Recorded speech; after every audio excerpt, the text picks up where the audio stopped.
लोगों ने हमें धक्का दिया ताकि हम डूब जाएं।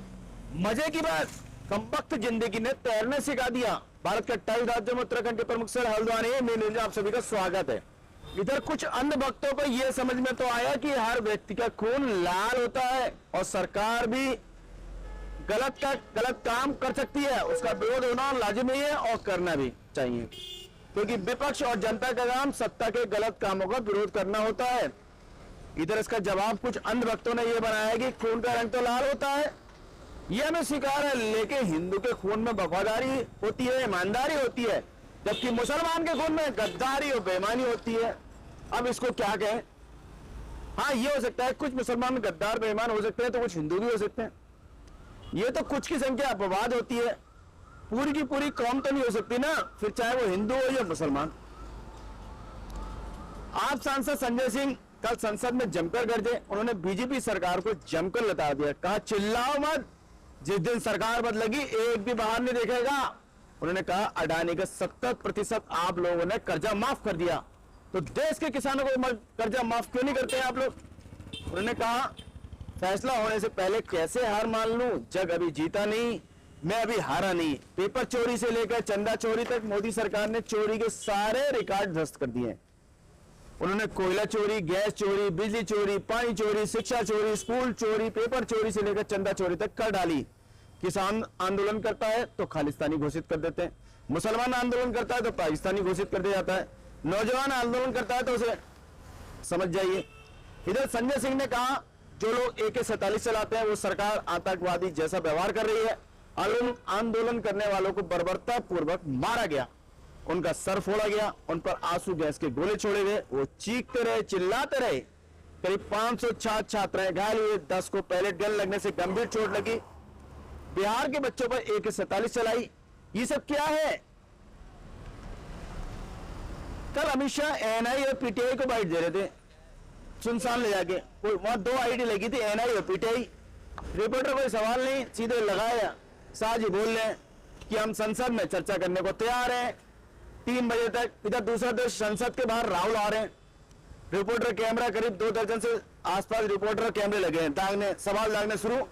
राहुल जवाब दे रहे हैं, बीच बीच में अलग अलग रिपोर्टर सवाल दागने लगते हैं। राहुल गुस्से तेज में आकर बोलते हैं, कभी इस तरह मोदी अमित शाह से सवाल कर लिया करो। माहौल एकदम सन। तभी एक रिपोर्टर बोलती है, सर आप बोलिए, सर बोलिए। लेकिन राहुल गांधी, अरे भाई क्यों नहीं पूछते सवाल आप लोग?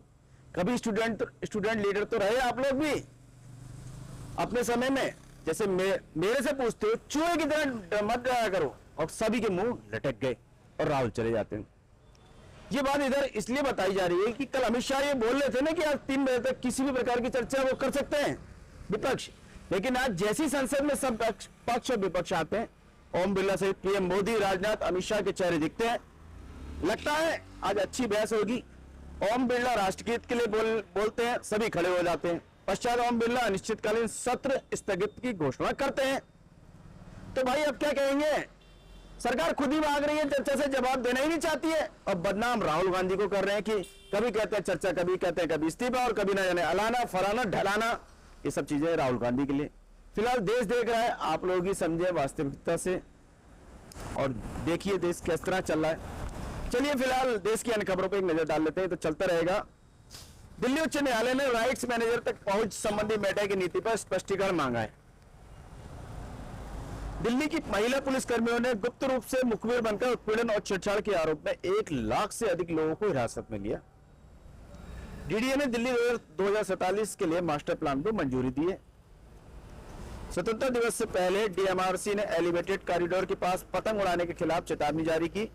अधिकारी ने आगे बताया कि DMRC ने पतंगबाजी वाले स्टेशनों के पास विशेष टीमें तैनात की है जो पतंग की डोर को तुरंत हटा देती है। साथ ही ट्रेन ऑपरेटर्स और स्टेशन कर्मचारियों को अधिक सतर्क रहने की सलाह दी गई। दिल्ली पुलिस ने कल सड़क बंद होने के संबंध में एडवाइजरी जारी की।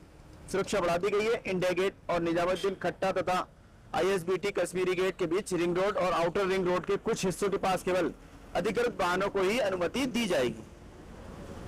मुंबई में भूस्खलन से मरने वालों की संख्या 8 हो गई है। NDRF ने खोज और बचाव अभियान समाप्त कर दिया है। FDA ने महाराष्ट्र के 4 जिलों में 13 खाद्य प्रतिष्ठानों के लाइसेंस निलंबित कर दिए। कैब एग्रीगेटर्स के ड्राइवर के लिए मराठी भाषा की आवश्यकता अनिवार्य है। राज्य परिवहन मंत्री 15 अगस्त के बाद परिवहन विभाग सत्यापन अभियान चलाएगा और अनिवार्य मराठी भाषा के नियमों का पालन न करने वालों के खिलाफ सख्त कार्रवाई करेगा। एफडीए ने मच्छर मारने के लिए तलवार का इस्तेमाल कर रहा है, सख्ती का प्रयोग संयम से करें। बॉम्बे हाईकोर्ट ने आज कहा कि महाराष्ट्र खाद्य एवं औषधि प्रशासन यानी कि एफडीए को निर्देश दिया कि वह दवा कंपनी के उत्पादों के खिलाफ कार्रवाई करने से पहले उन्हें सुनवाई का अवसर प्रदान करें। यह टिप्पणी करते हुए कि नियामक मच्छर को मारने के लिए तलवार का इस्तेमाल कर रहा है। मुंबई के बिलेपार्ले इलाके में आग लगने से एक महिला और एक बच्चे की मौत हो गई। 11वीं मंजिल पे यह हादसा हुआ था। गुजरात से बात करें तो कर्नाटक मंत्रिमंडल मानसून सत्र की पूर्व संध्या पर अंततः विभागों का आवंटन कर दिया गया। कर्नाटक में तंबाकू या निकोटिन युक्त गुटखा और पान मसाला की बिक्री पर 1 साल के लिए फिलहाल प्रतिबंध लगा दिए गए। कर्नाटक बंद को बेंगलुरु, मैसूरू और बेलगावी में फीकी प्रतिक्रिया मिला जुला असर रहा बंद का। बेंगलुरु में विधायकों के छात्रावासों के रेस्तों में तिलचट्टे पाए गए। कर्नाटक मंत्री ने मानसून सत्र की पूर्व संध्या पर अंतर विभागों को आवंटन कर दिया गया, जिसमें थोड़ा हड़कंप भी मचा, थोड़ा अल्लाह गुल्ला भी हुआ था। विपक्ष द्वारा कांग्रेस सरकार को कई मोर्चों पर निशाना बनाने के कारण शिव कुमार के लिए विधानसभा सत्र एक चुनौतीपूर्ण परीक्षा साबित होगा। मेसी के दौरे का विवाद, केरल की यूडीएफ सरकार कोच्चि में अर्जेंटीना फुटबॉल टीम की मेजबानी के लिए एलडीएफ की अफसल बोली की बहुआमी जांच शुरू करने के करीब है। केरल तमिलनाडु सीमा पर बालेयार पास एक जंगली हाथी और उसके बच्चे की ट्रेन की चपेट में आने से मौत हो गई। केरल उच्च न्यायालय ने डिजिबम बंदरगाह विरोध प्रदर्शन के दौरान कथित तौर पर धन जुटाने के आरोप में 2 गैर सरकारी संगठनों के एफसीआरए नवीनीकरण को अस्वीकार करने वाले केंद्र के आदेश को रद्द कर दिया है। पी विजयन ने केरल के मुख्यमंत्री पर तटीय समुदाय की दुर्दशा के बारे में असंवेदनशील टिप्पणी करके उनका अपमान करने का आरोप लगाया है। कार्कीडाका बाबू केरल के अन्नाकुलम के अलुवा में सैकड़ों लोग बाली तर्पण की पेशकश करते हैं। तमिलनाडु में टीवी के सरकार के पहले निवेश सम्मेलन में 67,542 करोड़ रुपए से अधिक मूल्य के 97 समझौते ज्ञापनों पर हस्ताक्षर किए। 7 न्यायाधीशों की सुप्रीम कोर्ट बेंच इस बात पर सुनवाई करेगी क्या विधायी विशेषाधिकार अभिव्यक्ति की स्वतंत्रता पर हावी होता है।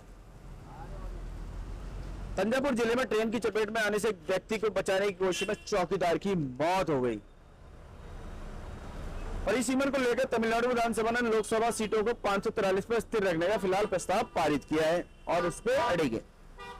तमिलनाडु सरकार ने मुल्ला पेरियार बांध को मजबूत करने के मामले में केरल के बाधाकारी रवैये की शिकायत सर्वोच्च न्यायालय में की है। मुंबई के बस्तर जा रहे बाइक सवार की सड़क दुर्घटना में मौत हो गई। उड़ीसा में भारी बारिश जारी, मौसम विज्ञान विभाग ने पूरे राज्य के रेड अलर्ट जारी किया। फिलहाल उड़ीसा के डीजीपी पद की दौड़ विवादों से घिरी हुई है। आरजी कर बलात्कार पीड़िता के सबका जल्दीबाजी में अंतिम संस्कार करने के मामले में पूर्व टीएमसी विधायक निर्मल घोष को गिरफ्तार किया गया। बंगाल के मुख्यमंत्री ने पुलिस को नेताजी के खिलाफ अपमानजनक टिप्पणी करने वालों को गिरफ्तार करने के निर्देश दिए और आज उन्हें गिरफ्तार भी कर लिया। कोलकाता के एनआरएस मेडिकल कॉलेज और अस्पताल में एक नर्स मृत पाई गई। जांच के आदेश जारी कर दिए गए। केसरिया से सफेद और फिर केसरिया से कोलकाता की ललित कला अकादमी की पेंटिंग को लेकर विवाद का सिलसिला थम नहीं रहा है, क्योंकि प्रतिद्वंदी राजनीतिक समूह ने 24 घंटे के भीतर एक सुरक्षा कक्ष का रंग सफेद से बदलकर भगवा कर दिया। अहमदाबाद में हुए संवाद में मध्य प्रदेश को 8,635 करोड़ के निवेश प्रस्ताव मिले। 5,785 से अधिक नौकरियों का सृजन होने की फिलहाल उम्मीद है। इससे मध्य प्रदेश उच्च न्यायालय के अनुसार बलात्कार पीड़िता को 24 सप्ताह तक गर्भावस्था समाप्त करने के लिए अदालत की अनुमति की आवश्यकता नहीं है। मध्य प्रदेश में एक महामारी के प्रकोप से 7 आदिवासी बच्चों की मौत के बाद अंधविश्वास से इलाज करना अधिकारियों के लिए एक चुनौती बन गया। नायडू ने अमरावती में सीड एक्सेस रोड के दूसरे चरण ऑटो स्टील पुलों का उद्घाटन किया। आंध्र प्रदेश के मुख्यमंत्री नायडू ने समुद्र तट की रेत में मौजूद खनिजों के मूल्यवर्धन का आह्वान किया है। अडानी समूह ने नायडू को श्रीकाकुलम जिले में 16,000 करोड़ रुपए के निवेश से प्रस्तावित टाइटेनियम संयंत्र के बारे में जानकारी दी। मिजोरम और नागालैंड के मुख्यमंत्रियों ने केंद्र सरकार द्वारा एफसीआरए विधेयक को जेपीसी को भेजने के कदम का स्वागत किया है। हिमंता ने असम और अरुणाचल सीमा पर शांति की अपील की और कहा कि सीमाएं कभी दिलों को विभाजित नहीं कर सकती। कांग्रेस ने असम में आई बाढ़ को राष्ट्रीय समस्या घोषित करने की मांग की है। असम अरुणाचल सीमा पर ताजा झड़प छिड़ी, पुलिस ने भीड़ को तितर बितर करने के लिए हवा में कई राउंड गोलियां चलाई। एनजीटी ने काजीरंगा के पास नदी तल में अवैध खनन के खिलाफ याचिका दायर की। इधर बिहार में इंडियन पोटास लिमिटेड बिहार की 2 चीनी मिलों स्थापित और संचालित करेंगी। बिहार मंत्रिमंडल ने 300 बीएड कॉलेजों को बहुविषयक डिग्री कॉलेजों में विकसित करने की मंजूरी दी। ट्रक चालकों ने मणिपुर जाने वाले NH 37 पर 24 घंटे की हड़ताल का आह्वान किया है आज। इधर यूपी के मुजफ्फरनगर दंगे अदालत ने भाजपा नेता संजीव बलियान समेत 25 लोगों के खिलाफ मामला वापस लेने की अनुमति फिलहाल दे दी है। यूपी के उन्नाव इटावा में अम्बेडकर की मूर्तियां तोड़े जाने से हंगामा मच गया। राजस्थान में सफाई कर्मियों के समर्थन में मंत्री के विरोध प्रदर्शन ने राजस्थान में राजनीतिक बवाल खड़ा कर दिया है। अलवर में रोजगार की मांग को लेकर सफाई कर्मियों के आंदोलन में मंत्री के शामिल होने पर कांग्रेस और भाजपा कार्यकर्ताओं के बीच झड़प हुई। पंजाब के मुख्यमंत्री मान ने राज्यपाल से मुलाकात की। पूर्व मुख्यमंत्री बेअंत सिंह हत्याकांड के दोषी हवारा के लिए पैरोल की मांग की है। हिमाचल प्रदेश के सिरमौर में घर ढह गया, 2 लोगों की मौत, 2 बच्चे घायल हो गए। कश्मीर में तिरंगा यात्रा में सैकड़ों लोग शामिल हुए। उपराज्यपाल ने कहा, इससे स्पष्ट संदेश मिलता है। जम्मू कश्मीर के मंत्री सतीश शर्मा ने मुख्यमंत्री उमर अब्दुल्ला के समक्ष नौकरशाहों की अवज्ञा और अनादर का मुद्दा उठाया है। लद्दाख में 4 घंटे के भीतर 2 मध्यम तीव्रता के भूकंप आए। पहले और अधिक तीव्र भूकंप की तीव्रता 5.5 थी, जबकि दूसरे भूकंप की तीव्रता 4.3 थी। आशा है आपको खबरें अपडेट रख रही होंगी और चाय पर चर्चा के लिए मसाला प्रदान कर रही होंगी। अपने विचार और सुझाव साझा करें। कल फिर नए विषय के साथ आपके समक्ष उपस्थित होंगे। इसी के साथ मैं मनोज आर्य, खबर संसार के लिए जय हिंद।